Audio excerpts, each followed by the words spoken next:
audience. These carefully crafted animations enhance understanding and retention, making the sacred messages more accessible and engaging. Discover this innovative approach to Quranic study, available now at ghamdi.org/Quran. Ask Ghamdi Live is an online Zoom web conference exclusively for our valued Ask Ghamdi app users. If you ever wish to speak with Javed Ahmed Ghamdi and directly ask questions, you do not need to wait any longer. Simply register for the event from within the Ask Ghamdi app and you may have a chance to do just that. ghamdi.org/viewpoint/askghamdi live. Explore the depths of scholarly thought at GCIL Bookstore, your gateway to a carefully curated collection of Urdu and English literature. Featuring the enlightening works of renowned scholars like Javed Ahmed Ghamdi, our bookstore offers a unique blend of knowledge and inspiration tailored to both avid readers and seekers of truth. Dive into our diverse selection and discover books that challenge the intellect and feed the soul. Shop now at ghamdi.org/books. Ghamdi Center of Islamic Learning has published its comprehensive course, Introduction to Hadith, Understanding Compilation, Criticism, and Categorization. This enlightening journey will introduce you to the definition of Hadith, and delve into the history of its compilation, providing a solid foundation for understanding the significance and reliability of Hadith. As we progress through the course, the topic, Development of the Science of Hadith, offers a nuanced exploration of the critical examination of ahadith, and their intricate structure. Participants gain profound insights into the principles of acceptance or rejection of hadith reports, examining both the sanad, chain of narrators, and matan, contents of the narrative. Participants can explore hadith classifications, such as Sahih, Hasan, Da'if, and Maudu, and understand the significance of ahadith, shedding light on the history and background of Quranic revelation, the concept of the perfect exemplar, and the Prophet's explanations of the religious sources. Join us in this illuminating exploration of the science of Hadith. Engage with the thought-provoking series, Da'wat-e-Din, with Javed Ahmed Ghamdi and Hassan Alyas, which seeks to answer following essential questions. How should one invite others to embrace the Deen? What are the appropriate methods for this call? How do invitations by prophets of God differ from those of scholars? What are the most effective approaches to engage the average individual? What qualities should religious organizations exhibit when involved in preaching? For a fuller understanding, watch this enlightening series on our YouTube channel, or for comprehensive insights, head to ghamdi.org/playlists. Ghamdi Center of Islamic Learning presents a comprehensive course on belief in God. This enlightening course, rooted in the profound wisdom of Islam and collective human wisdom, is created to deepen your understanding of the fundamental tenets surrounding the existence and comprehension of Allah Almighty. In the first section of this course, we delve into the intricate exploration of the existence of God, examining evidence from intuition, intellect, and history that affirms the divine presence. In section 2, titled Comprehension of God, we navigate a nuanced journey through the understanding of the Almighty. Unpacking the profound concepts of being, attributes, and dealings and practices, we explore divine tests, guidance, directives beyond human capacity, the rise and fall of nations, divine help, remorse and repentance, and the compelling concepts of reward and punishment. Throughout the course, participants will not only encounter compelling arguments for God's existence but also gain insightful perspectives on comprehending the divine scheme. Join us on this intellectual voyage as we collectively unravel the profound intricacies of belief in God. Enroll now to embark on this transformative journey. Textual study of the Quran series comprises a close reading of the written text, analysis of its structure and style, language examination of its historical and cultural context, and interpretation of its meaning. youtube.com/c/ghamdicilen. Delve into the spiritual and intellectual richness of the Quran with GCIL's animated Urdu translations. Our unique playlists feature both the melodious recitation of the Quran and dynamic written text animations, allowing you to listen and read simultaneously for a more immersive learning experience. These carefully crafted animations enhance understanding and retention, making the sacred messages more accessible and engaging. Discover this innovative approach to Quranic study, available now at ghamdi.org/Quran. Ask Ghamdi Live is an online Zoom web conference exclusively for our valued Ask Ghamdi app users. If you ever wish to speak with Javed Ahmed Ghamdi and directly ask questions, you do not need to wait any longer. Simply register for the event from within the Ask Ghamdi app and you may have a chance to do just that. ghamdi.org/viewpoint/askghamdi live. Explore the depths of scholarly thought at GCIL Bookstore, your gateway to a carefully curated collection of Urdu and English literature. Featuring the enlightening works of renowned scholars like Javed Ahmed Ghamdi, our bookstore offers a unique blend of knowledge and inspiration tailored to both avid readers and seekers of truth. Dive into our diverse selection and discover books that challenge the intellect and feed the soul. Shop now at ghamdi.org/books. Ghamdi Center of Islamic Learning has published its comprehensive course, Introduction to Hadith, Understanding Compilation, Criticism, and Categorization. This enlightening journey will introduce you to the definition of Hadith, and delve into the history of its compilation, providing a solid foundation for understanding the significance and reliability of Hadith. As we progress through the course, the topic, Development of the Science of Hadith, offers a nuanced exploration of the critical examination of Ahadith, and their intricate structure. Participants gain profound insights into the principles of acceptance or rejection of Hadith reports, examining both the sanad, chain of narrators, and matan, contents of the narrative. Participants can explore Hadith classifications, such as Sahih, Hasan, Da'if, and Maudu, and understand the significance of Ahadith, shedding light on the history and background of Quranic revelation, the concept of the perfect exemplar, and the Prophet's explanations of the religious sources. Join us in this illuminating exploration of the science of Hadith. Engage with the thought-provoking series, Da'wat-e-Din, with Javed Ahmed Ghamdi and Hassan Alias, which seeks to answer following essential questions. How should one invite others to embrace the Deen? What are the appropriate methods for this call? How do invitations by prophets of God differ from those of scholars? What are the most effective approaches to engage the average individual? What qualities should religious organizations exhibit when involved in preaching? For a fuller understanding, watch this enlightening series on our YouTube channel, or for comprehensive insights, head to ghamdi.org/playlists. Ghamdi Center of Islamic Learning presents a comprehensive course on belief in God. This enlightening course, rooted in the profound wisdom of Islam and collective human wisdom, is created to deepen your understanding of the fundamental tenets surrounding the existence and comprehension of Allah Almighty. In the first section of this course, we delve into the intricate exploration of the existence of God, examining evidence from intuition, intellect, and history that affirms the divine presence. In Section 2, titled Comprehension of God, we navigate a nuanced journey through the understanding of the Almighty. Unpacking the profound concepts of being, attributes, and dealings and practices, we explore divine tests, guidance, directives beyond human capacity, the rise and fall of nations, divine help, remorse and repentance, and the compelling concepts of reward and punishment. Throughout the course, participants will not only encounter compelling arguments for God's existence but also gain insightful perspectives on comprehending the divine scheme. Join us on this intellectual voyage as we collectively unravel the profound intricacies of belief in God. Enroll now to embark on this transformative journey. Textual study of the Quran series comprises a close reading of the written text, analysis of its structure and style, language examination of its historical and cultural context, and interpretation of its meaning. youtube.com/c/ghamdicillen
الحمد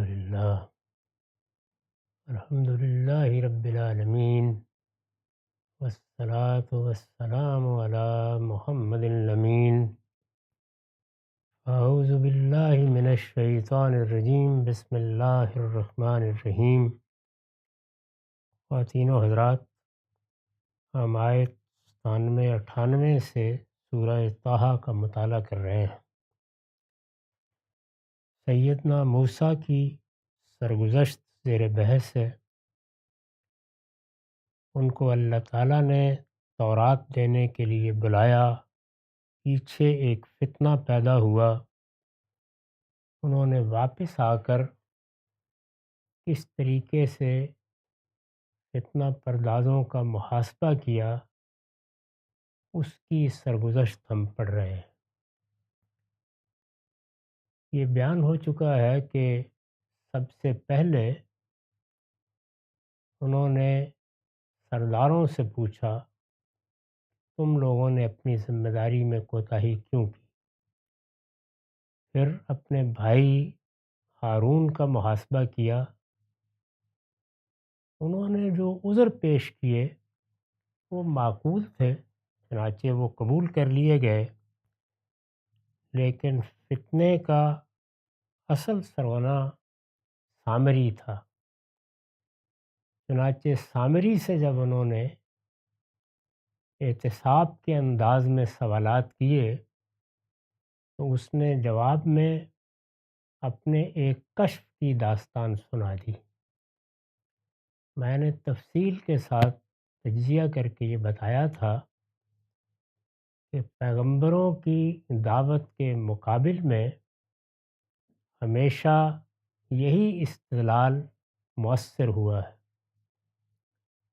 وہ لوگ جو قدیم تمدن میں کہانت سے وابستہ رہے ہیں یا نفسی علوم کے ماہرین کی حیثیت سے جیسے ہمارے ہاں عاملین ہیں، معاشروں میں اپنا کردار ادا کرتے رہے ہیں، یا پھر اس سے آگے بڑھ کر جس طرح کے تصوف نے طریقہ اختیار کیا، غوث قطب ابدال کے کچھ مناصب تخلیق کیے گئے اور ولایت کا ایک پورا نظام قائم کر دیا گیا۔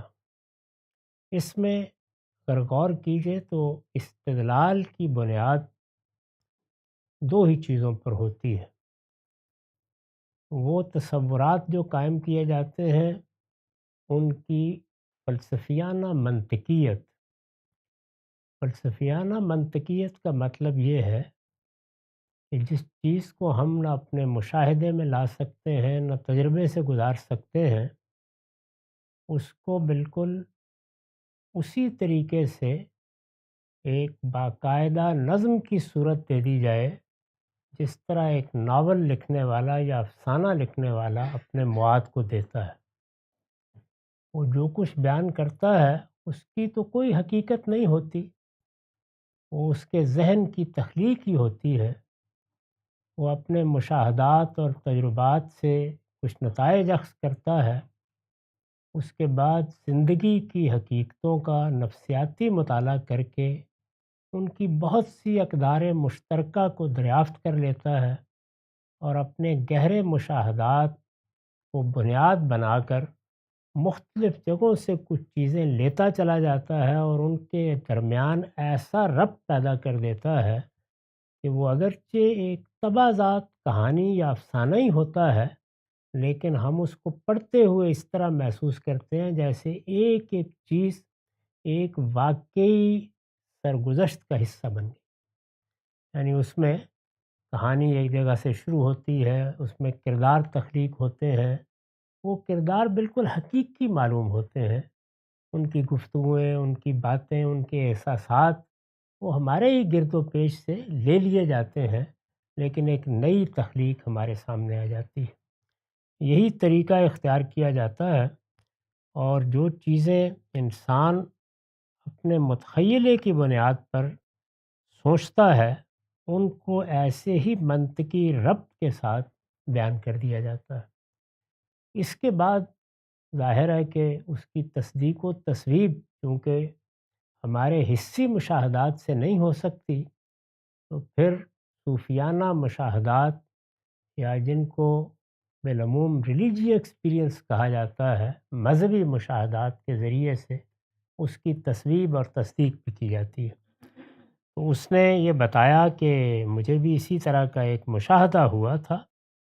اس مشاہدے سے میں نے یہ خیال کیا کہ میں لوگوں کی تسکین کے لیے ان کو ایک معبود فراہم کر سکتا ہوں تاکہ وہ اس کے معتکف ہو کر رہیں۔ میں نے وہ کام کر ڈالا، میرے نفس نے مجھے یہی سجھایا تھا۔ یہ اس نے اپنی معذرت پیش کی ہے۔ سیدنا موسیٰ علیہ السلام نے اس کی اس معذرت کو قبول نہیں کیا اور اس کے لیے بھی سزا کا اعلان کر دیا۔ وہ لوگ جنہوں نے سامری کے کہنے پر شرک اختیار کیا تھا، وہ چونکہ پیغمبر کی موجودگی میں، یعنی اللہ کے ایک رسول کی موجودگی میں ارتداد کے مرتکب ہوئے، تو انہیں وہی سزا دی گئی جو رسالت مآب صلی اللہ علیہ وسلم کے منکرین کے لیے آپ کی زندگی میں قرآن مجید نے بیان کی ہے، یعنی موت کی سزا۔ چنانچہ ان کے بارے میں جو فیصلہ کیا گیا اس کی تفصیلات قرآن میں دوسری جگہ بیان ہو گئی ہیں۔ سامری کو البتہ موت کی سزا نہیں دی گئی، بلکہ اس کی زندگی کو عبرت بنا دیا گیا۔ یہ اندازہ کیا جا سکتا ہے کہ کیسی سخت سزا ہے۔ چنانچہ میں نے اس پر لکھا ہے، سامری جس اخلاقی کوڑ میں مبتلا تھا، یعنی انسان جس وقت اس دنیا میں جو ذرائع علم اللہ تعالیٰ نے عطا فرمائے ہیں ان سے بھی گریز کر لیتا ہے، اور پیغمبر نے جو ہدایت دی ہے اس پر بھی آمنا و صدقنا کہنے کے لیے تیار نہیں ہوتا اور اپنے طور پر کچھ راہیں تلاش کرتا ہے، تو وہ در حقیقت اپنے آپ کو بھی فریب دیتا ہے۔ یہ فریب ہے جو پھر آہستہ آہستہ دوسروں کے لیے بھی فریب بن جاتا ہے، اور نتیجے کے طور پر اخلاق کی بیماری اپنے انتہا کو پہنچ جاتی ہے۔ اس لحاظ سے اس کو اخلاقی کوڑ یا اخلاقی جذام سے تعبیر کیا ہے۔ سامری جس اخلاقی کوڑ میں مبتلا تھا، اس کی سزا اسے یہ دی گئی کہ اسے جسمانی کوڑ میں مبتلا کر دیا گیا۔ چنانچہ بنی اسرائیل میں جو قاعدہ کوڑیوں کی چھوت سے لوگوں کے لیے بچانے کے لیے مقرر کیا گیا تھا، وہ اس پر بھی نافذ ہو گیا کہ اب وہ زندگی بھر اپنی زبان سے یہ منادی کرتا پھرے گا کہ لوگوں میں ناپاک ہوں، مجھے کوئی ہاتھ نہ لگائے۔ یہ ظاہر ہے کہ ذلت و رسالت کی آخری حد تھی جس سے آگے کسی حد کا تصور نہیں کیا جا سکتا۔ بائبل کی کتاب اخبار میں یہ قاعدہ اس طرح بیان ہوا ہے، یعنی ان کے ہاں اگر کسی کو کوڑ لاحق ہو جائے تو اس کے لیے ایک قانون تھا۔ وہ قانون اخبار میں بیان ہوا ہے، یہ 13واں باب ہے اور اس کی 45-46 آیات ہیں۔ اور جو کوڑی اس بلا میں مبتلا ہو، اس کے کپڑے پھٹے اور اس کے سر کے بال بکھرے رہیں، اور وہ اپنے اوپر کے ہونٹ کو ڈھانکے اور چلا چلا کر کہے ناپاک ناپاک۔ جتنے دنوں تک وہ اس بلا میں مبتلا رہے وہ ناپاک رہے گا، اور وہ ہے بھی ناپاک، پس وہ اکیلا رہا کرے، اس کا مکان لشکرگاہ کے باہر ہو۔ یہ قانون بنایا گیا تھا، اور اس طریقے سے کوڑی لوگوں کو اپنی چھوت سے دور رکھتے تھے۔ اس کو بھی یہی سزا دی گئی۔ چنانچہ اس کے بعد سیدنا موسیٰ نے اس کو خطاب کر کے یہ کہا کہ وَانظُرْ إِلَىٰ إِلَٰهِكَ الَّذِي ظَلْتَ عَلَيْهِ عَاكِفًا، اور اپنے اس معبود کو دیکھ جس پر تو لگا بیٹھا تھا۔ یعنی جس وقت کوئی معبود بنایا جاتا ہے تو جیسے مجاور وہاں بیٹھتے ہیں، اس کو بھی لفظ اعتکاف سے قرآن مجید میں تعبیر کیا گیا ہے۔ یہ تعبیر بعض دوسری جگہوں پر بھی آئی ہے اور عربی زبان کی معروف تعبیر ہے، اسی مقصد کے لیے استعمال ہوتی ہے۔ اور اپنے اس معبود کو دیکھ جس پر تو لگا بیٹھا تھا۔ ہمارے لیے بھی ایک متعین مدت میں یہ عبادت مقرر کی گئی ہے جو ہم اپنے معبود کے لیے کرتے ہیں، یعنی اللہ رب العالمین کی طرف گوشہ گیر ہو جاتے ہیں، جس کو قرآن مجید نے لفظ تبتل سے ادا کیا ہے۔ وہ تبتل جب فی الواقع اختیار کر لیا جاتا ہے تو روزے اور اعتکاف کی صورت اختیار کر لیتا ہے۔ چنانچہ 10 دن کے لیے کم و بیش مسلمان اعتکاف میں بیٹھتے ہیں۔ اس میں بھی مقصود یہی ہوتا ہے کہ دنیا کی ہر چیز سے اپنے آپ کو الگ کر کے بندہ اپنے معبود کی طرف لگا رہے، لگا بیٹھے۔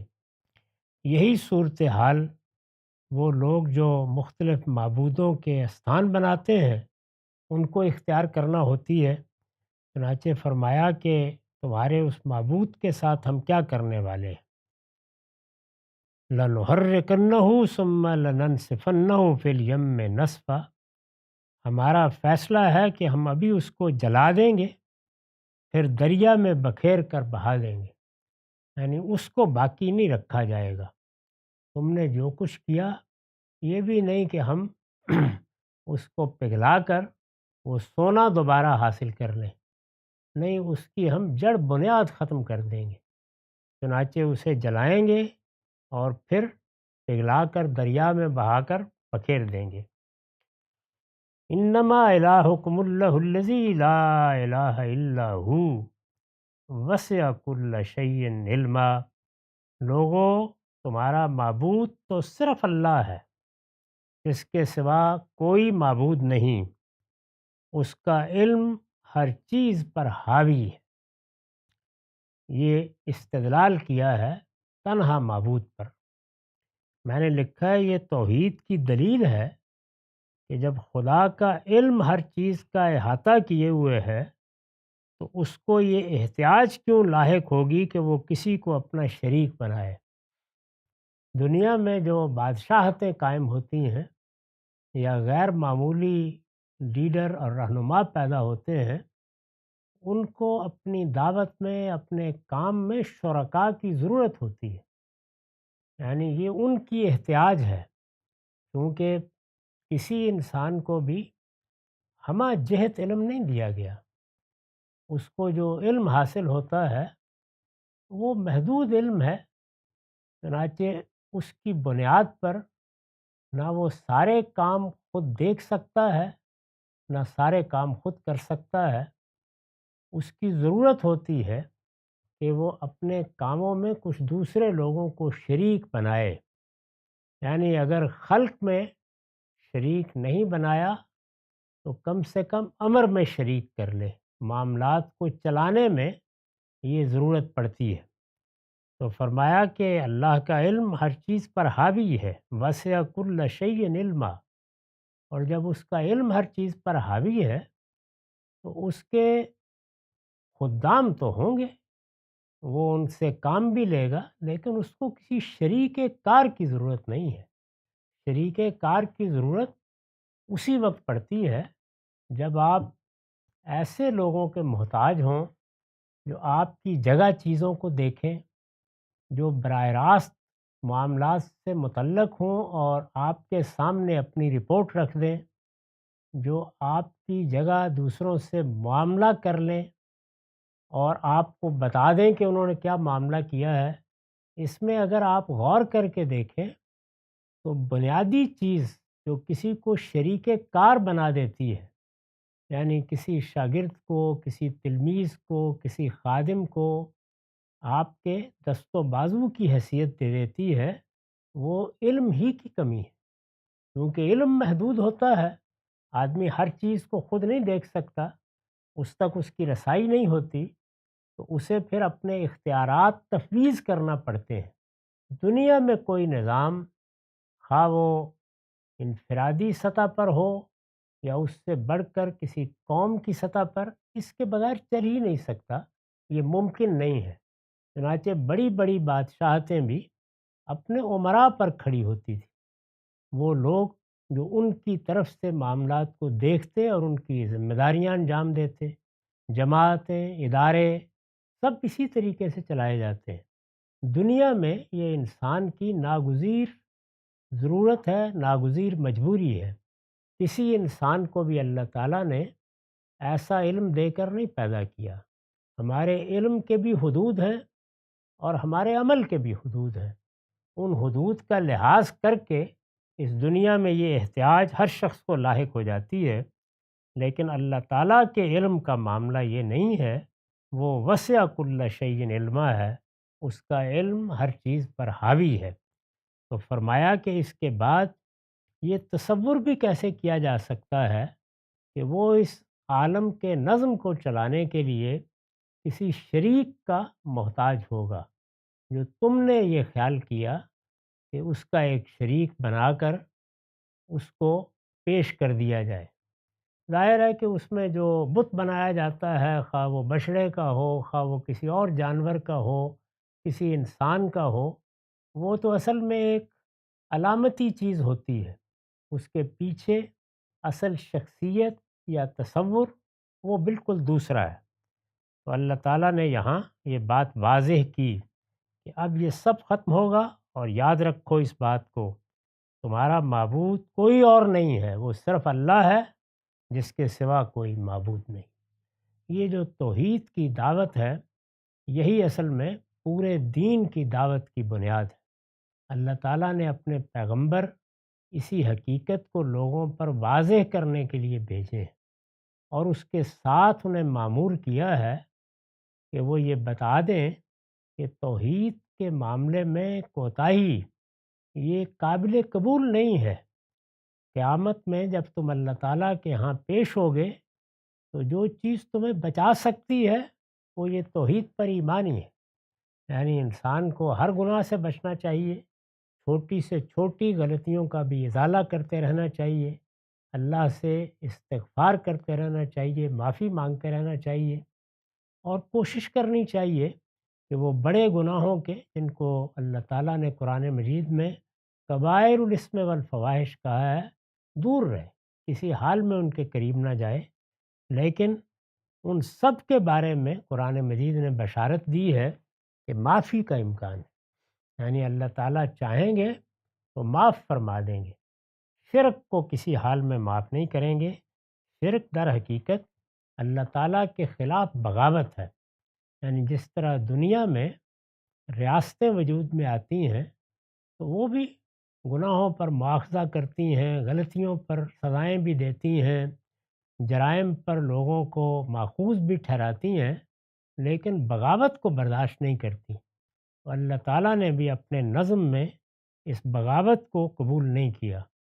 اس کی صورت جو بھی ہو، وہ استکبار سے تعبیر کر کے یہ قاعدہ بیان کر دیا ہے کہ جو میرے مقابل میں کھڑا ہونے کی کوشش کرتا ہے، اور شرک ظاہر ہے اس کا سب سے زیادہ واضح ظہور ہے، جو میرے مقابل میں کھڑا ہونے کی جسارت کرتا ہے اس کو سن لینا چاہیے کہ اونٹ سوئی کے ناکے میں داخل ہو سکتا ہے، کسی استکبار کرنے والے کے لیے جنت کا دروازہ نہیں کھل سکتا۔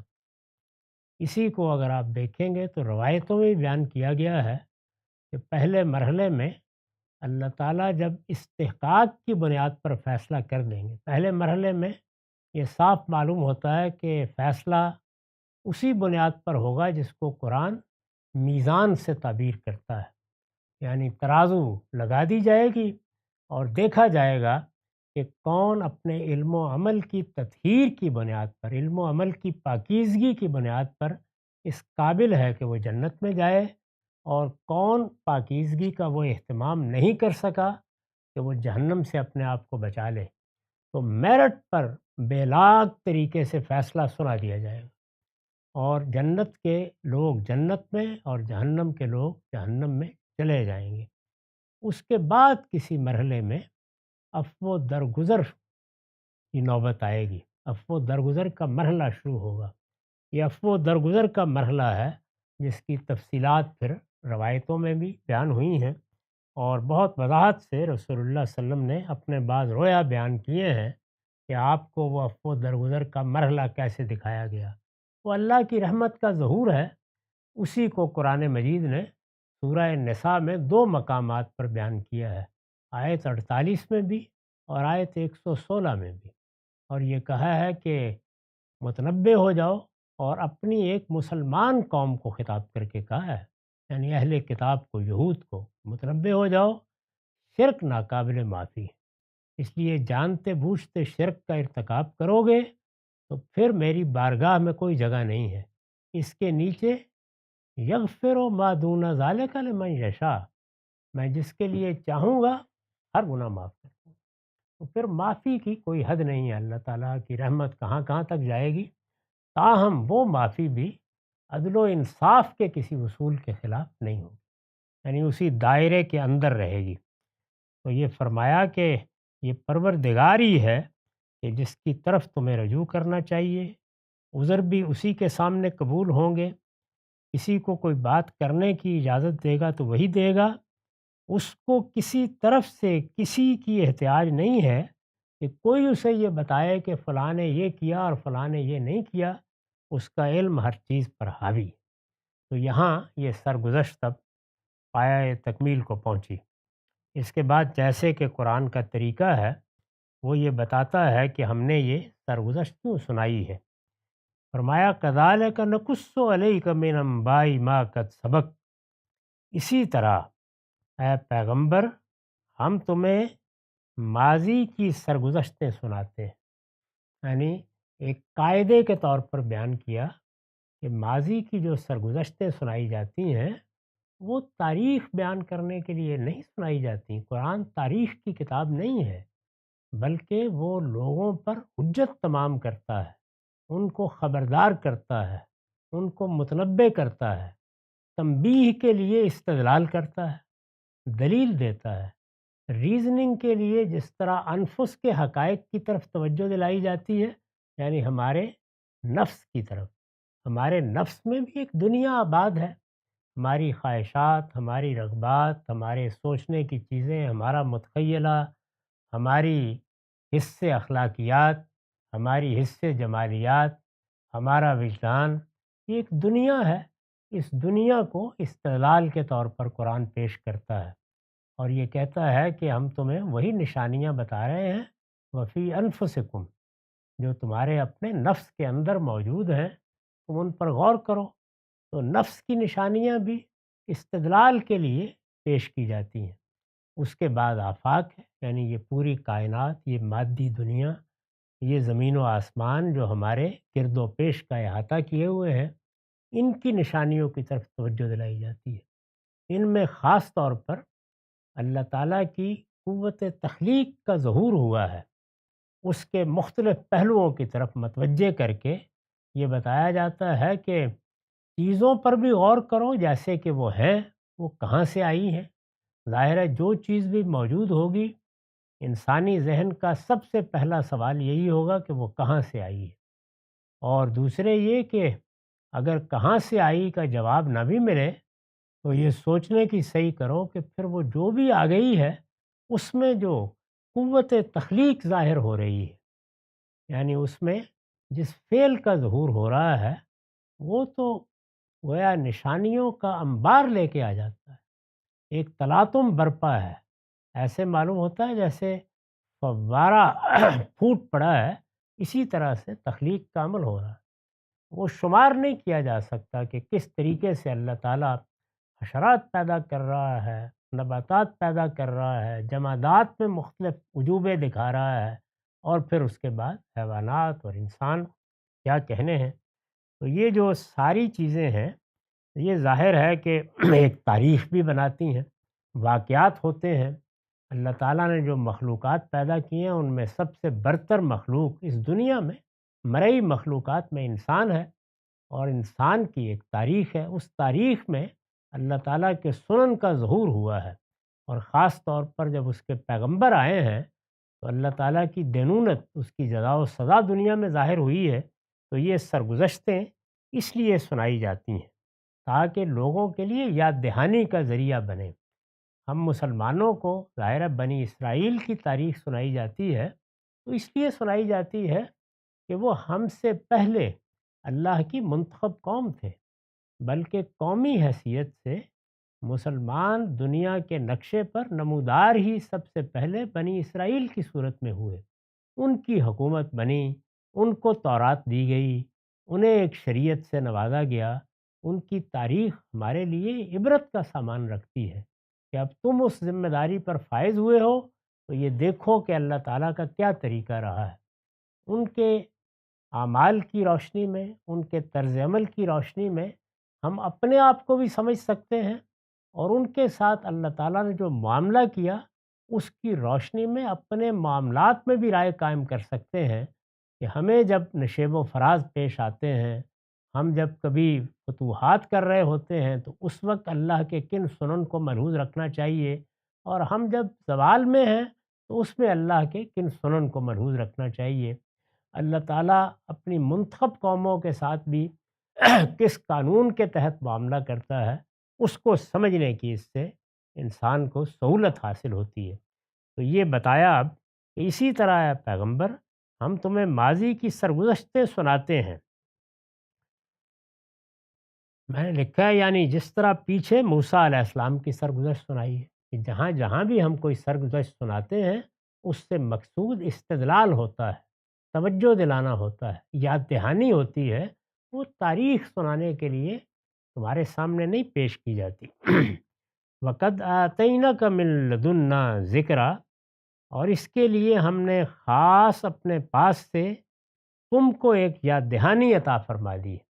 یعنی وہ سرگزشتیں ہم ویسے بھی سنا سکتے تھے، تم آگے ان کو بیان کر دیتے، لیکن ہم نے فیصلہ کیا کہ ہم قرآن مجید کو محض قانون یا شریعت یا دین کے احکام کی کتاب نہیں بنائیں گے، ہم اس کو انذار و دعوت کی کتاب بھی بنائیں گے۔ یہ قرآن مجید ہی کی خصوصیت ہے کہ اس میں سب چیزیں جمع ہو گئی ہیں، یعنی دین کی وہ حکمت جو مثال کے طور پر انجیل میں بیان ہوئی ہے، قرآن مجید میں جگہ جگہ اس کو موضوع بنایا گیا ہے۔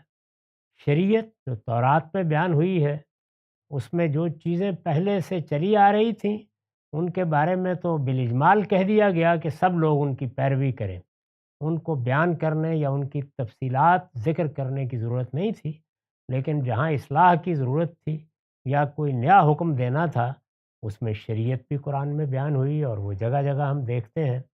لیکن شریعت ہو یا حکمت ہو، اللہ تعالیٰ نے اس کے لیے جو اسلوب اختیار کیا ہے وہ انذار اور دعوت کا اسلوب ہے۔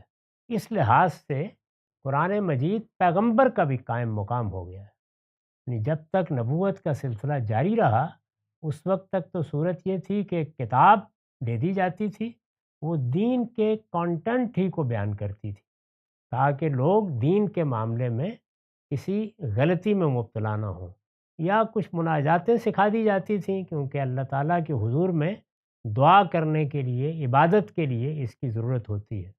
یہ اگر آپ ہمارے الہامی لٹریچر میں دیکھیں تو تورات کے بعد زبور میں دیکھ سکتے ہیں، اور اگر قدیم تہذیبوں میں دیکھیں تو خود ویدوں میں بالکل یہی طریقہ اختیار کیا گیا ہے، یعنی اس میں جو دوسرا وید ہے وہ تمام تر انہی دعاؤں پر مشتمل ہے یا مناجاتوں پر مشتمل ہے جو عبادات میں پڑھی جاتی ہیں یا پڑھی جانی چاہیے۔ تو اللہ تعالیٰ نے یہی طریقہ اختیار کیا۔ قرآن میں اس کے بالکل برخلاف وہ سب چیزیں جمع ہو گئی ہیں، کیونکہ پیغمبر بھی اب نہیں آئیں گے، تو اس وجہ سے قرآن پیغمبر کا بھی قائم مقام ہے۔ اسی لیے ہمیں پابند کر دیا گیا ہے کہ استدلال کے لیے بھی تمہیں الگ سے کوئی علم و فن ایجاد کرنے کی ضرورت نہیں ہے۔ قرآن اپنی دعوت بھی پیش کرے گا، اپنا دین بھی بتائے گا، اور اس کے ساتھ اس دین کے لیے استدلال بھی بیان کرے گا، یعنی دلیل کیسے دینی ہے وہ خود بتائے گا تمہیں، اور اسی طرح سے وہ انذار کرے گا۔ چنانچہ نہ دعوت کے لیے الگ کوئی لٹریچر تجویز کرنے کی ضرورت ہے، قرآن ہی دعوت ہے، اور اس کو بیان کیا کہ یہ قرآن اس لیے نازل کیا گیا ہے کہ اس کے ذریعے سے اے پیغمبر تم اپنے مخاطبین کو انذار کرو، ومن بلغ، اور اب قیامت تک جن کو یہ پہنچے گا ان کو بھی یہی انذار کرے گا، اور حکم دیا گیا کہ ذکر بالقرآن من یخاف وعید۔ تو قرآن کی یہ حیثیت ہے جس کے پیش نظر اس کو پھر ذکر بھی کہا جاتا ہے، یاد دہانی۔ تو یہاں فرمایا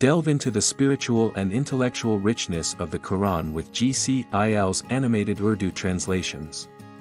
Our unique playlists feature both the melodious recitation of the Quran and dynamic written text animations, allowing you to listen and read simultaneously for a more immersive learning experience.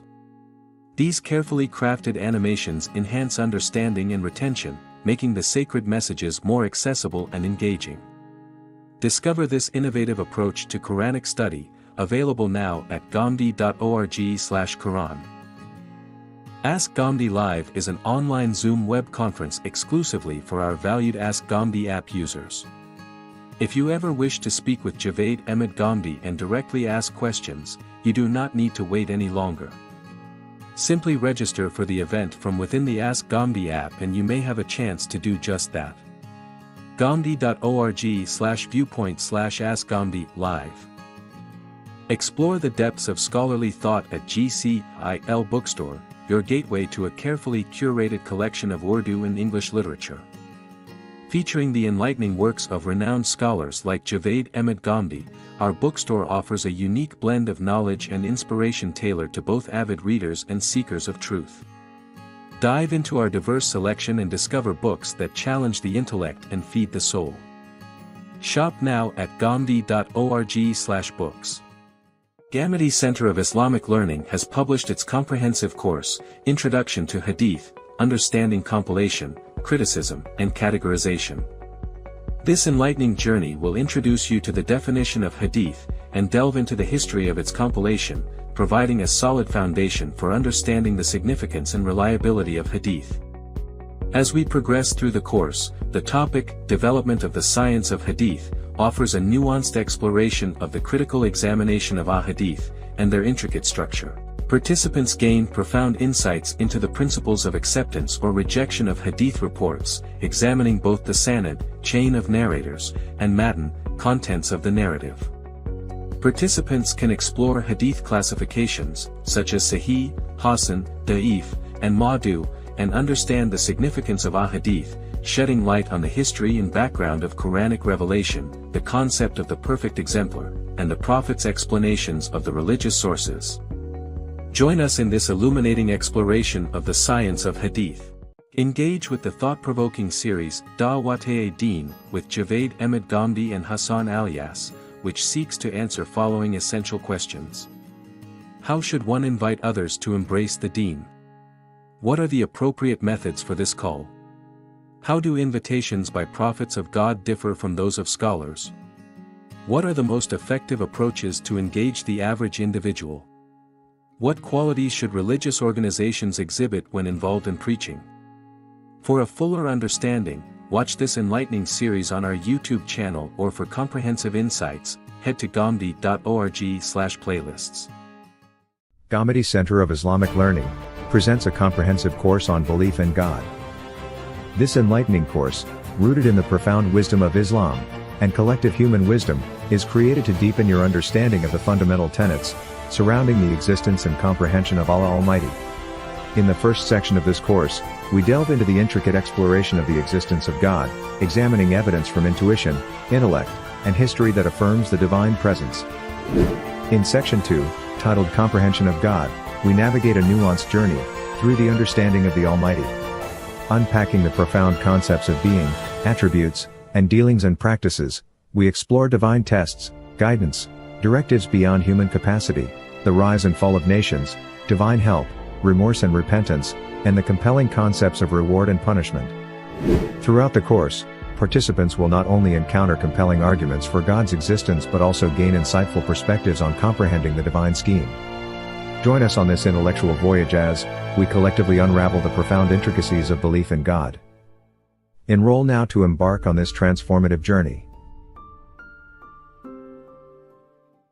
Textual study of the Quran series comprises a close reading of the written text, analysis of its structure and style, language examination of its historical and cultural context, and interpretation of its meaning.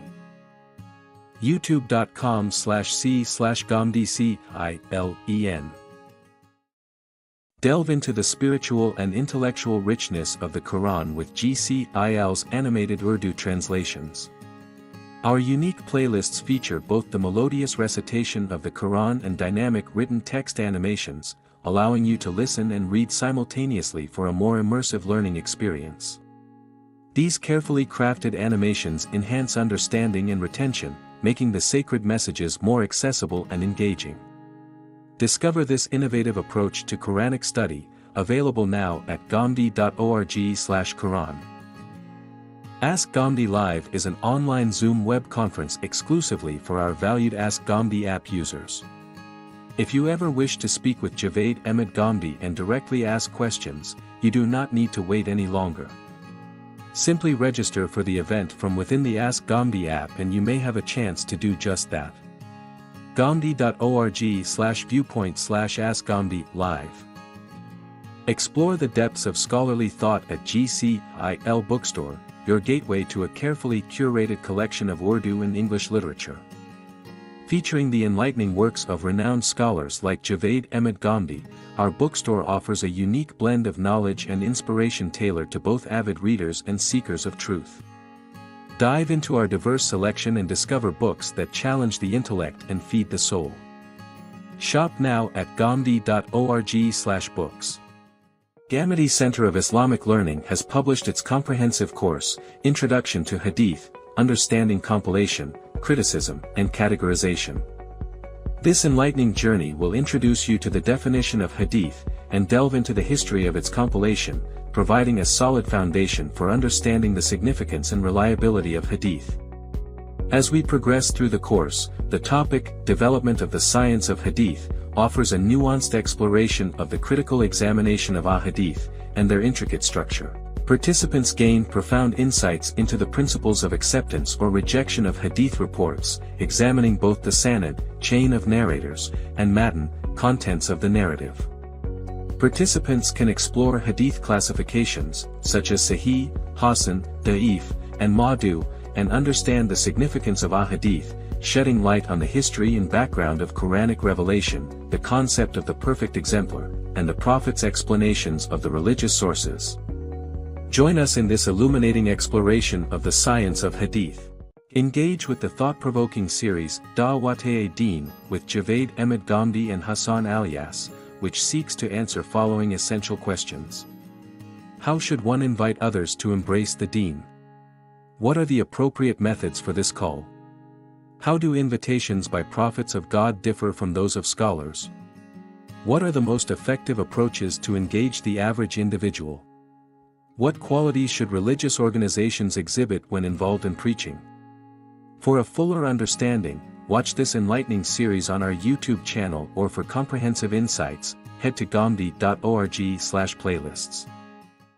Ghamidi Center of Islamic Learning presents a comprehensive course on belief in God.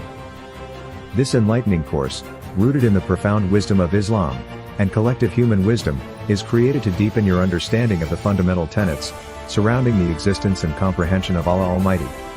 In the first section of this course, we delve into the intricate exploration of the existence of God, examining evidence from intuition, intellect, and history that affirms the divine presence. In Section 2, titled Comprehension of God, we navigate a nuanced journey through the understanding of the Almighty. Unpacking the profound concepts of being, attributes, and dealings and practices, we explore divine tests, guidance, directives beyond human capacity, the rise and fall of nations, divine help, remorse and repentance, and the compelling concepts of reward and punishment.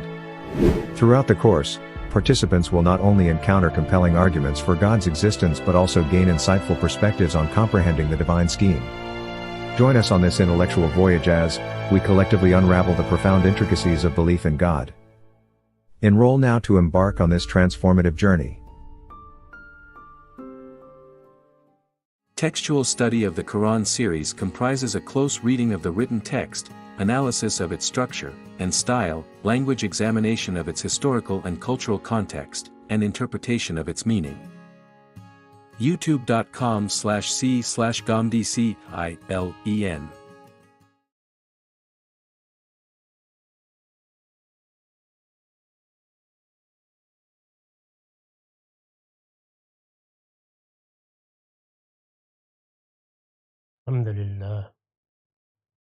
الحمد للہ رب العالمین والصلاة والسلام علی محمد الامین اعوذ باللہ من الشیطان الرجیم بسم اللہ الرحمن الرحیم. خواتین و حضرات، ہم آیت 99 سے سورہ طٰہٰ کا مطالعہ کر رہے ہیں. اس سے پیچھے سیدنا موسیٰ کی سرگزشت اتمام کو پہنچی. قرآن مجید نے اس سرگزشت کے خاتمے پر یہ فرمایا کہ ہمارا یہی طریقہ رہا ہے جس کو سامنے رکھ کر ہم پہلے پیغمبروں کی یا پہلی امتوں کی سرگزشتیں تمہیں سناتے ہیں. میں نے عرض کیا تھا کہ یہ سرگزشتیں استدلال کے لیے سنائی جاتی ہیں. اس میں ایک تو خود سورہ میں ان کا موقع و محل ہوتا ہے. یہاں رسالت مآب صلی اللہ علیہ وسلم پوری سورہ کے مخاطب ہیں. آپ کو بتایا جا رہا ہے کہ جس بڑی ذمہ داری کے ادا کرنے کے لیے آپ کو مبعوث کیا گیا ہے، اسی طرح کی ذمہ داری کو ادا کرنے کے لیے موسیٰ علیہ السلام مبعوث ہوئے تھے. بعض دوسرے مقامات پر بھی آپ کو موسیٰ علیہ السلام کے مماثل پیغمبر ٹھہرایا گیا ہے، اور یہ کہا گیا ہے کہ فرعون جیسے سرکش بادشاہ کی طرف ہم نے موسیٰ کو مبعوث کیا، اور وہ موسیٰ کی اپنی قوم تھی جس سے یہ تقاضا تھا کہ وہ پیغمبر کا ساتھ دے، اور اللہ تعالیٰ نے جو سرفرازی اس کے لیے مقدر کر رکھی ہے اس کی طرف بڑھے. بہت معمولی اختلاف کے ساتھ یہی صورت تمہاری ہے. وہ ابراہیم علیہ السلام کی اولاد کی ایک شاخ کی طرف مبعوث ہوئے اور ان کو ساتھ لے کر نکلے. ان کی قوم نے کم و بیش 1500 سال تک ایک بڑی ذمہ داری ادا کی. وہ خدا کی منتخب قوم تھی، اور اس کو یہ کہا گیا تھا کہ وہ خدا کی توحید کے مرکز کی مجاور بن کر رہے، وہ اللہ کے شریعت کی حامل بن کر رہے. اب یہی ذمہ داریاں تمہیں دی گئی ہیں. اس میں خاص طور پر یہ جو سامری کا قصہ سنایا گیا ہے، اس سے مقصود یہ ہے کہ یہ متنبع کر دیا جائے کہ مسلمان قوموں میں فساد کیسے پیدا ہوگا. یعنی ان میں فساد کا سب سے بڑا ذریعہ اسی طرح کے لوگ بنتے ہیں جو اپنے کشف و کرامات اور اپنے مشاہدات پر مبنی ایک نظام فکر لے کر کھڑے ہو جاتے ہیں. وہ پھر باطل معبود بناتے ہیں. ضروری نہیں کہ ہر زمانے میں زیورات ڈھال کر بچڑے ہی معبود بنائے جائیں. وہ تبدیل ہوتے رہتے ہیں، اور حالات و زمانہ کی رعایت سے ان کی صورتیں بھی بدلتی رہتی ہیں، لیکن اس کے پیچھے اسی طرح کے لوگ ہوتے ہیں. یعنی ایک تو وہ علوم ہیں جو علوم تجربے اور مشاہدے پر مبنی ہیں. ان علوم سے آدمی اپنے اندر استکبار پیدا نہ کرے اور سچا طالب علم بن کر رہے تو کسی گمراہی کا اندیشہ نہیں ہوتا.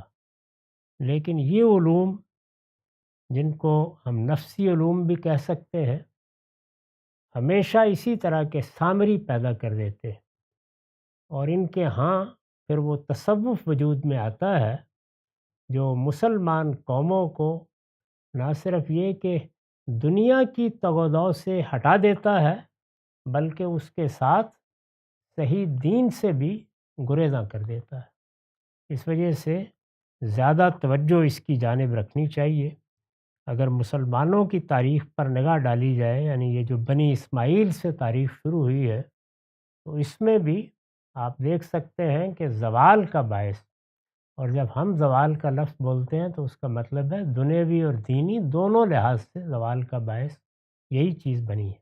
تصوف اور فلسفے کے ساتھ اشتغال نے مسلمانوں کو فطرت کے علوم سے بھی بیگانہ کیا، چنانچہ سائنسی علوم کے ماہرین کوئی بڑی وقت اور عزت نہیں پا سکے ان کے ہاں، اور نتیجے کے طور پر آہستہ آہستہ مسلمانوں میں ان علوم کا خاتمہ ہو گیا، اس میں کوئی بڑا کام کرنا ممکن نہیں رہا۔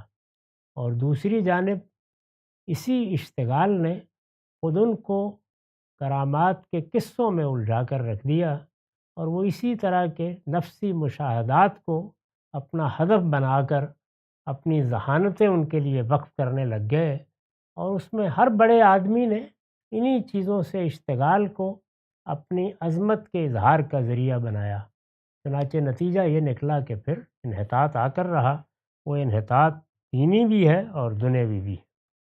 تو یہ سبق دیا اور فرمایا کہ اللہ تعالیٰ کی یاد دہانی یہ قرآن ہے، یعنی اگر تم نے اس قرآن کو اپنا محور اور مرکز بنایا تو یہ دنیا کے معاملے میں بھی تمہیں بالکل ٹھیک جگہ پر کھڑا کرے گا، یعنی دنیا کے معاملے میں بھی تمہیں بتائے گا کہ دنیوی علم کیا چیز ہے، اس کی اہمیت کیا ہے، تمہارے حواس کے ذریعے سے جس کائنات کے ساتھ تمہارا ربط پیدا ہوتا ہے وہ کتنی بڑی حقیقت ہے، تمہارے نفس میں اللہ تعالیٰ نے کیا نشانیاں رکھی ہیں، اس طرح وہ تمہیں متوجہ کرے گا کہ تم ان علوم کو اہمیت دو جن میں تمہارے تجربے اور مشاہدے سے تمہاری رہنمائی ہوتی ہے، اور دوسری جانب جس مقصد کے لیے اس کا نزول ہوا ہے وہ تمہیں قیامت سے باخبر کرے گا، وہ تمہیں تمہارے پروردگار کا تعارف کرائے گا، وہ تمہیں تمہارے دین کے لیے استدلال مہیا کرے گا،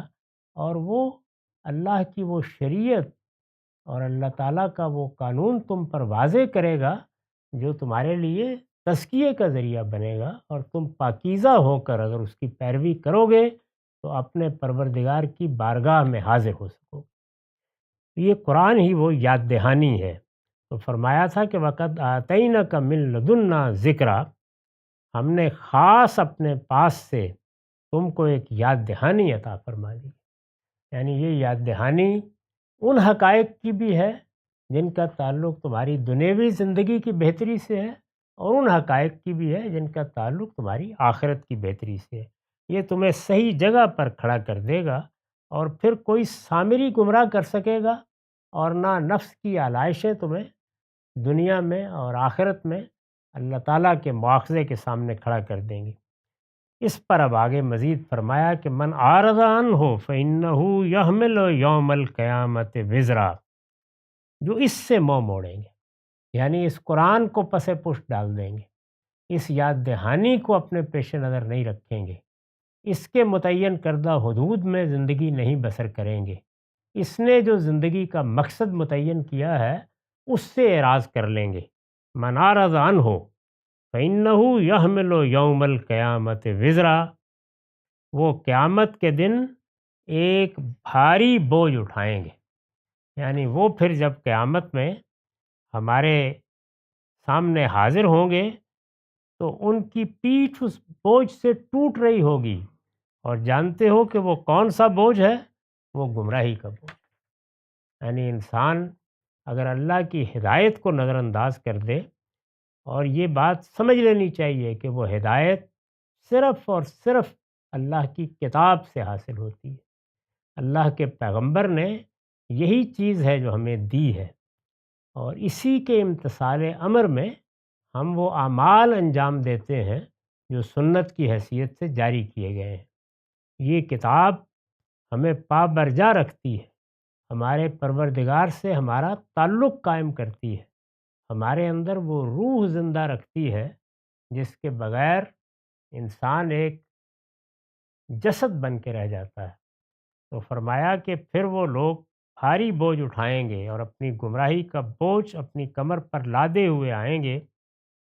میں نے لکھا ہے اس لیے کہ وہ ان کی گمراہی کا بوجھ بھی ہوگا اور ان لوگوں کی گمراہی کا بوجھ بھی جو ان کے گمراہ کرنے سے گمراہ ہوئے۔ یعنی تمہیں تو دنیا کی ہدایت کا علمبردار بن کر کھڑا ہونا تھا، جب تم قرآن سے اعراض کر لو گے، اللہ تعالیٰ کی اس یاد دہانی سے منہ موڑ لو گے، تو خود بھی گمراہ ہوگے اور تمہارے گمراہ ہونے سے پھر دوسرے بھی گمراہ ہوں گے، کیونکہ ہدایت کا ذریعہ اللہ تعالیٰ نے تمہیں بنایا تھا۔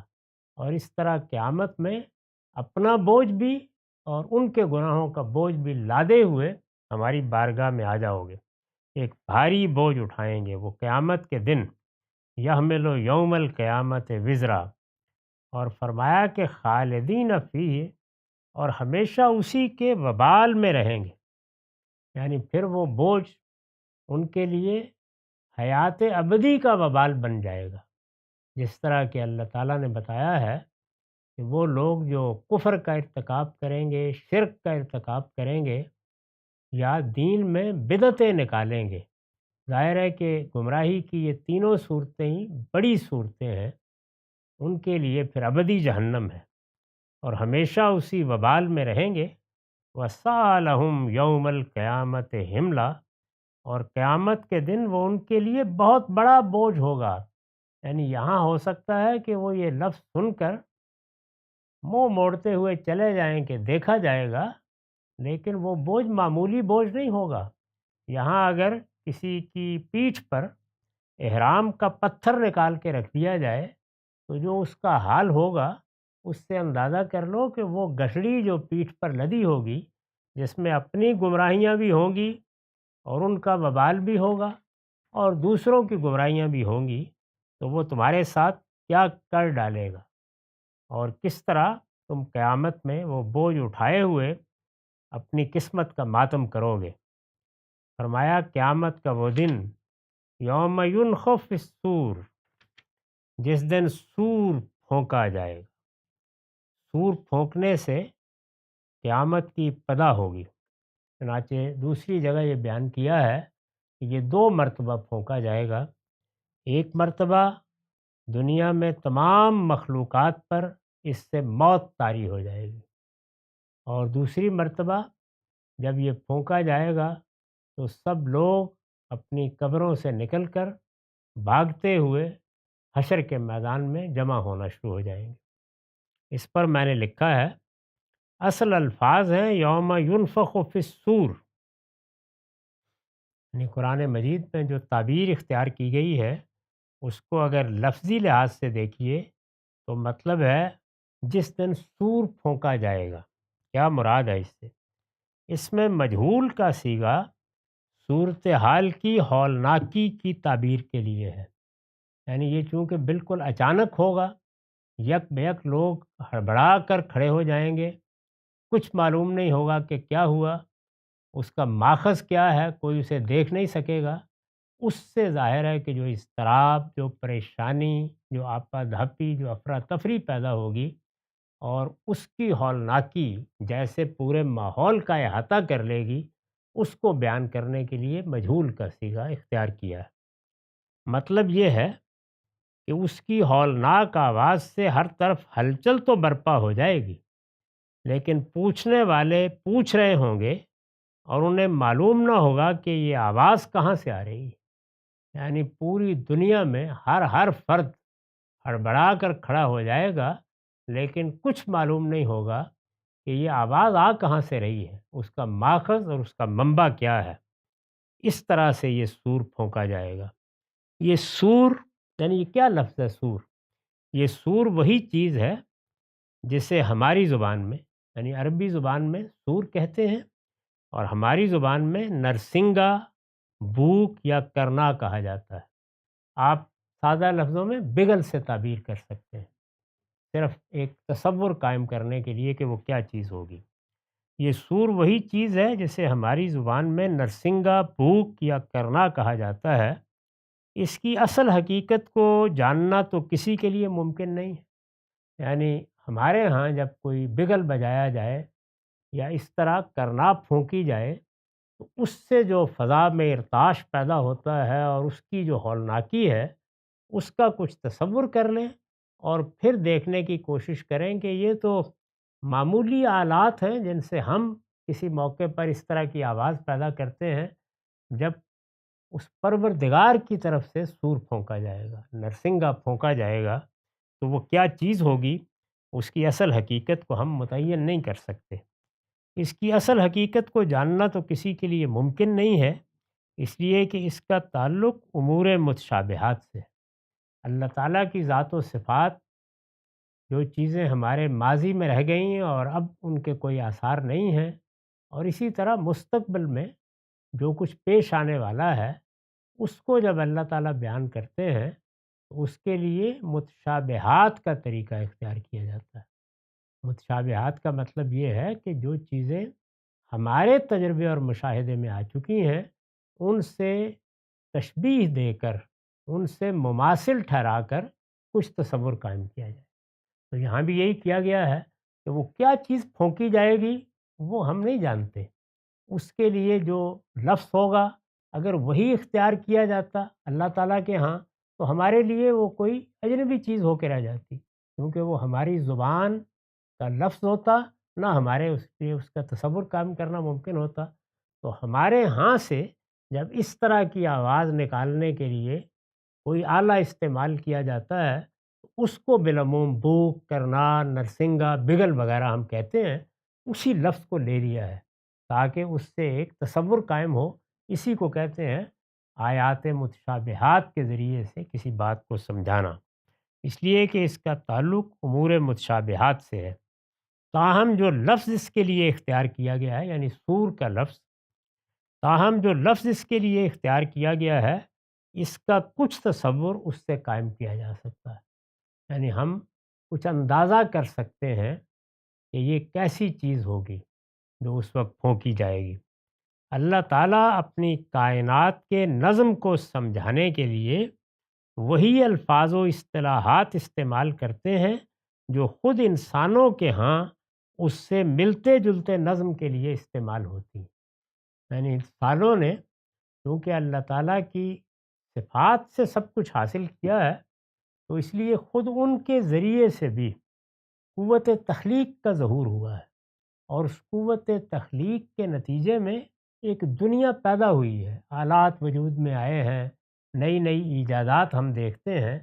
اس سے جو دنیا پیدا ہوتی ہے یہ دنیا بھی اسی لیے پیدا کرنے کی انسان میں صلاحیت رکھی گئی ہے کہ وہ اس سے اپنی دنیوی زندگی میں سہولتیں پیدا کریں اور اس کی مماثلت سے اس کائنات کو سمجھ سکیں جس میں ایسی ہی چیزیں اللہ تعالیٰ کی طرف سے ظہور پذیر ہو جائیں گی۔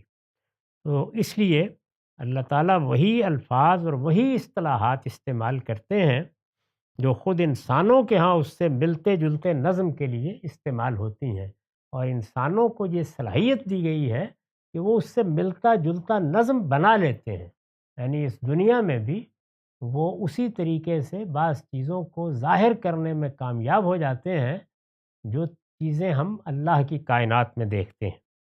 اس سے مقصود ہمارے تصور کو اصل چیز کے قریب لے جانا ہوتا ہے، یعنی متشابہات میں جو چیزیں سمجھائی جاتی ہیں ان میں یہ ممکن نہیں ہوتا کہ بعینہ ہی وہ چیز آپ کے فہم میں آ جائے، لیکن اس فہم کے ہم قریب ضرور پہنچ جاتے ہیں، اس کا ایک تصور ضرور قائم کر لیتے ہیں اور وہ کسی حد تک ہماری گرفت میں آ جاتی ہے۔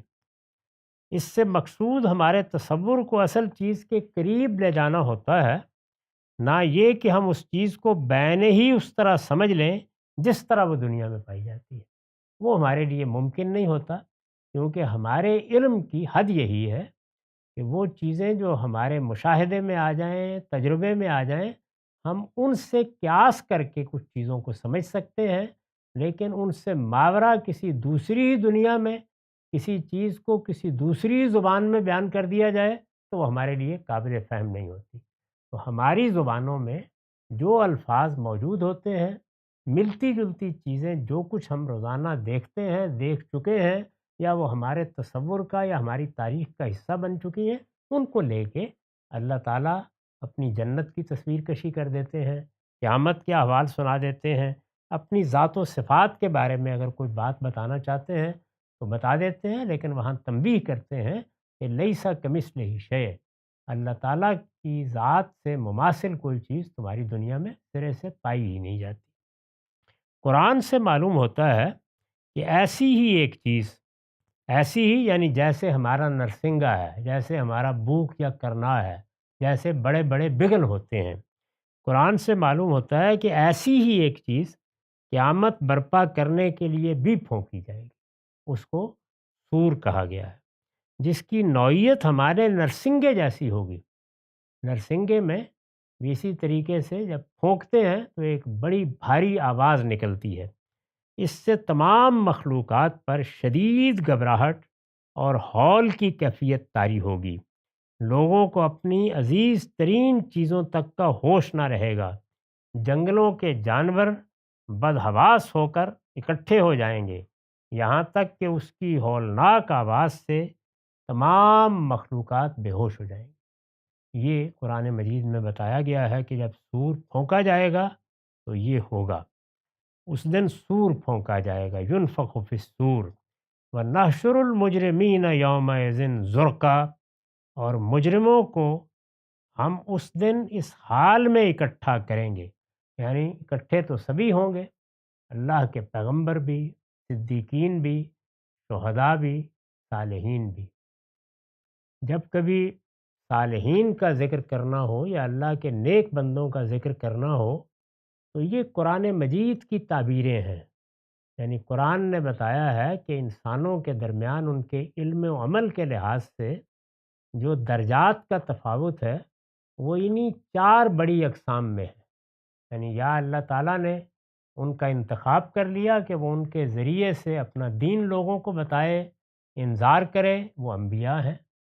اور انبیاء کون ہوتے ہیں، وہ کس طرح مخاطبہ الہی سے سرفراز کیے جاتے ہیں، اور ان کو کیا ذمہ داری دی جاتی ہے، ان کے ذریعے سے اگر کوئی خرق عادت سامنے آتا ہے تو اس کی نوعیت کیا ہوتی ہے، وہ سب قرآن نے بیان کر دیا ہے۔ یعنی انبیاء کیا ہوتے ہیں اور انبیاء کیا کرتے ہیں، قرآن مجید کے کسی طالب علم کو باہر سے اس معاملے میں کوئی چیز بتانے کی ضرورت نہیں ہے، وہ سب واضح ہے بالکل۔ صدیقین وہ لوگ ہیں کہ جو انبیاء علیہم السلام کے زمانے میں آگے بڑھ کر ان کی تصدیق کرتے ہیں، پیغمبر کے زمانے میں اس کی تصدیق ہی سب سے بڑا عمل ہوتا ہے، وہ ہو جاتا ہے تو پھر آگے کے مراتب خود طے ہو جاتے ہیں۔ تو اس وجہ سے دوسرا بڑا مرتبہ صدیقین کا ہے، صحابہ کرام سب کے سب صدیقین ہیں، ان میں سیدنا صدیق گویا الصدیق، اس کے اوپر ایک دی لگا دی گئی ہے، تو یہ صدیقین ہیں سب کے سب۔ اس کے بعد شہداء ہیں، یعنی وہ لوگ جو اپنے علم اور عمل سے اللہ کے دین کی گواہی دینے کے لیے کھڑے ہو جاتے ہیں۔ اس میں ظاہر ہے کہ مسلمان امتوں کے علماء ہیں، وہ لوگ ہیں جن کو اللہ تعالیٰ سرفرازی دیتا ہے اور وہ مسلمانوں کی قیادت میں یہی ذمہ داری انجام دیتے ہیں، اور اسی طریقے سے وہ سب لوگ کہ جو اپنی زندگی اللہ کے دین کے لیے وقف کر دیتے ہیں، یہاں تک کہ اگر کبھی ایسا موقع آ جائے کہ اس کے لیے جان دینی پڑے تو جان دے کر بھی اللہ کے دین کی اس حق کی گواہی دیتے ہیں جو پیغمبروں سے ملا ہے۔ تو یہ شہادت کی تعبیر اس جامع مفہوم میں قرآن میں اختیار کی گئی ہے، یعنی خواہ آدمی میدان جنگ میں دنیا سے رخصت ہو یا نہ ہو، وہ شہید ہے اگر اس نے اپنے آپ کو اللہ کے دین کی گواہی کے لیے وقف کر لیا ہے۔ انفرادی حیثیت سے یہ کام کیا جائے تو تب بھی شہداء، اور اگر اجتماعی حیثیت سے یہ کام کیا جائے تو تب بھی شہداء، اور پھر صالحین، یعنی وہ لوگ جنہوں نے نیکی کی، صلاح کی، خیر کی زندگی اختیار کر لی، یہی درجات ہیں۔ ولایت کوئی درجہ نہیں، کوئی منصب نہیں، قرآن مجید میں یہ ایک بالکل عام لفظ کے طور پر استعمال ہوا ہے، اس کو تصوف نے میتھالوجی بنا کر داخل کیا ہے، اس کی کوئی حقیقت نہیں ہے۔ تو فرمایا وَنَحْشُرُ الْمُجْرِمِينَ يَوْمَئِذٍ زُرْقًا، اور مجرموں کو ہم اس دن اس حال میں اکٹھا کریں گے، یعنی یہ بھی اکٹھے ہوں گے، انبیاء، شہداء، صالحین، سب وہ بھی ہوں گے۔ قرآن مجید نے ان کے اکٹھا کرنے کو بھی بیان کیا ہے کہ سب نبیوں کو بلایا جائے گا، جی بن نبیین والشہداء، اور سب کھڑے کر لیے جائیں گے، اور مجرم بھی، لیکن مجرم کس حال میں سامنے آئیں گے؟ فرمایا کہ خوف کے مارے ان کی آنکھیں نیلی پڑی ہوں گی، یعنی اٹھیں گے تو سبھی، اور اس ہولناکی سے سب دوچار ہوں گے۔ پہلی مرتبہ سور پھونکا جائے گا تو سب بے ہوش ہو کر گر پڑیں گے، اور پھر دوسری مرتبہ پھونکا جائے گا تو سب کے سب بیدار ہو جائیں گے۔ روایتوں میں بھی اس کی تصویر آئی ہے، جب کسی نے رسالت مآب صلی اللہ علیہ وسلم کو ترجیح دی موسیٰ علیہ السلام پر، تو آپ نے فوراً تنبیہ فرمائی اور یہ کہا کہ یہ نہ کہو، کیونکہ جب دوسرے سور کے بعد ہم سب کی آنکھ کھلے گی تو موسیٰ مجھ سے پہلے بیدار ہو کر عرش کا پایہ پکڑے ہوئے ہوں گے۔ تو اس طرح اپنے ماننے والوں کو بھی متنبہ کیا کہ مطلق فضیلت کی باتیں نہیں کرنی چاہیے۔ انبیاء علیہم السلام کے معاملے میں اللہ نے ہر پیغمبر کو کسی نہ کسی معاملے میں غیر معمولی فضیلت دی ہے۔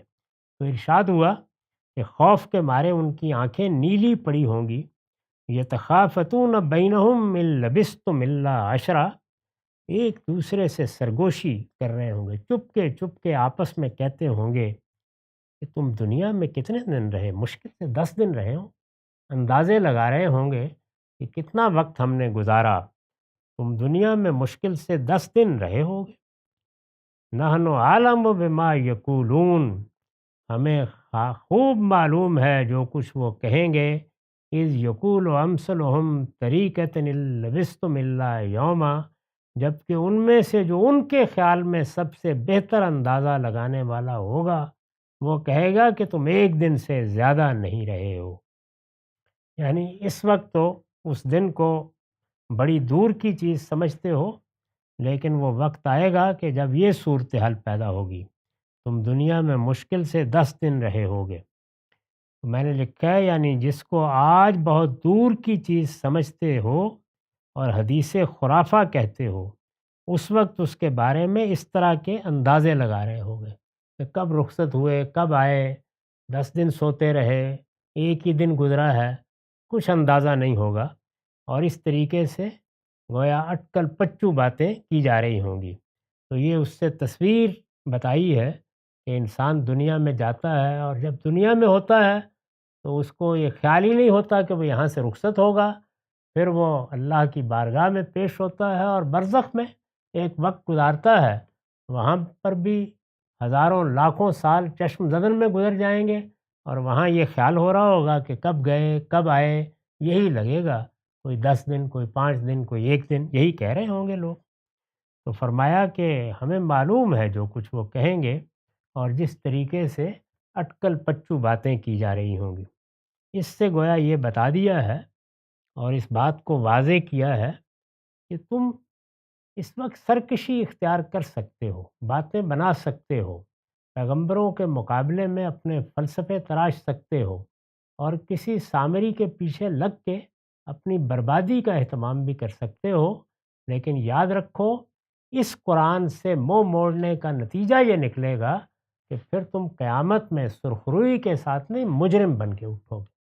تو قرآن مجید کو بنیاد بنا کر یہ ساری گفتگو کی ہے، یعنی یہاں سے شروع ہوئی ہے کہ ہم نے یہ سرگزشت سنائی ہے۔ اس طرح کی سرگزشتیں ہم اسی لیے سناتے رہے ہیں تاکہ ان کے ذریعے سے استدلال کریں، اور ان سرگزشتوں کو ہم نے اب اس کتاب کا حصہ بنا دیا ہے۔ یہ قیامت تک دین کی کتاب بھی ہے، اور اس کے ساتھ انذار و بشارت کی کتاب بھی ہے۔ یہ یاد دہانی ہے، یہ یاد دہانی ہے پیغمبر ہم نے تمہیں عطا فرما دی ہے، اور من آردان ہو، جو اس سے منہ موڑیں گے، وہ پھر جب سور پھونکا جائے گا اور ان کی آنکھیں کھلیں گی تو انہیں اندازہ ہوگا کہ وہ مجرم بن کر اٹھ کھڑے ہوئے ہیں۔ تو اپنے آپ کو اس سے بچاؤ۔ وآخر دعوانا الحمدللہ رب العالمین۔ Delve into the spiritual and intellectual richness of the Quran with GCIL's animated Urdu translations. Our unique playlists feature both the melodious recitation of the Quran and dynamic written text animations, allowing you to listen and read simultaneously for a more immersive learning experience. These carefully crafted animations enhance understanding and retention, making the sacred messages more accessible and engaging. Discover this innovative approach to Quranic study, available now at ghamdi.org/Quran. Ask Ghamdi Live is an online Zoom web conference exclusively for our valued Ask Ghamdi app users. If you ever wish to speak with Javed Ahmed Ghamdi and directly ask questions, you do not need to wait any longer. Simply register for the event from within the Ask Ghamdi app and you may have a chance to do just that. ghamdi.org/viewpoint/askghamdi live. Explore the depths of scholarly thought at GCIL Bookstore, your gateway to a carefully curated collection of Urdu and English literature. Featuring the enlightening works of renowned scholars like Javed Ahmed Ghamdi, our bookstore offers a unique blend of knowledge and inspiration tailored to both avid readers and seekers of truth. Dive into our diverse selection and discover books that challenge the intellect and feed the soul. Shop now at ghamdi.org/books. Ghamdi Center of Islamic Learning has published its comprehensive course, Introduction to Hadith, Understanding Compilation, Criticism, and Categorization. This enlightening journey will introduce you to the definition of Hadith, and delve into the history of its compilation, providing a solid foundation for understanding the significance and reliability of Hadith. As we progress through the course, the topic, Development of the Science of Hadith, offers a nuanced exploration of the critical examination of Ahadith, and their intricate structure. Participants gain profound insights into the principles of acceptance or rejection of Hadith reports, examining both the sanad, chain of narrators, and matan, contents of the narrative.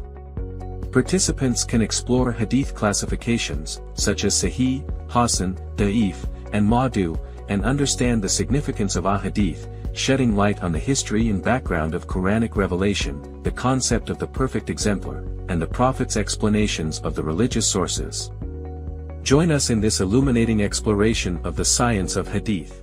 Engage with the thought-provoking series, Da'wat-e-Din, with Javed Ahmed Ghamdi and Hassan Alyas, which seeks to answer following essential questions. How should one invite others to embrace the Deen? What are the appropriate methods for this call? How do invitations by prophets of God differ from those of scholars? What are the most effective approaches to engage the average individual? What qualities should religious organizations exhibit when involved in preaching? For a fuller understanding, watch this enlightening series on our YouTube channel, or for comprehensive insights, head to ghamdi.org/playlists. Ghamdi Center of Islamic Learning presents a comprehensive course on belief in God.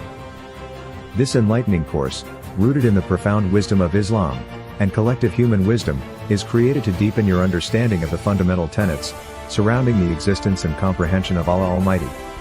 In the first section of this course, we delve into the intricate exploration of the existence of God, examining evidence from intuition, intellect, and history that affirms the divine presence. In Section 2, titled Comprehension of God, we navigate a nuanced journey through the understanding of the Almighty. Unpacking the profound concepts of being, attributes, and dealings and practices, we explore divine tests, guidance, directives beyond human capacity, the rise and fall of nations, divine help, remorse and repentance, and the compelling concepts of reward and punishment. Throughout the course, participants will not only encounter compelling arguments for God's existence but also gain insightful perspectives on comprehending the divine scheme. Join us on this intellectual voyage as we collectively unravel the profound intricacies of belief in God. Enroll now to embark on this transformative journey. Textual study of the Quran series comprises a close reading of the written text, analysis of its structure and style, language examination of its historical and cultural context, and interpretation of its meaning. youtube.com/c/ghamdicilen.